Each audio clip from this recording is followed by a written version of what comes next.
Balanța. Zodia care pare că trăiește pentru armonie, dar ascunde în spate o forță tăcută. Când toți cred că ezită, ea doar cântărește lumea. În tăcere. Are două arme pe care rar le arată, dar care o scot din orice haos. Arma 1. Arta manipulării blânde. Nu ridică vocea, nu impune, dar te face să alegi exact ce voia ea.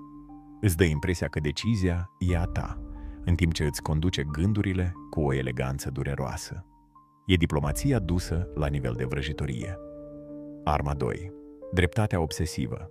Când simte că e nedreptățită, nu uită, nu iartă, nu țipă, dar lovește acolo unde doare cel mai tare, în imagine, în tăcere, în retragere. Te lasă să te prăbușești sub greutatea propriilor greșeli. Balanța nu-și scoate armele în fiecare zi, dar când o face, transformă războiul în artă. Tu ce armă secretă ai în tine și nu o arăți nimănui?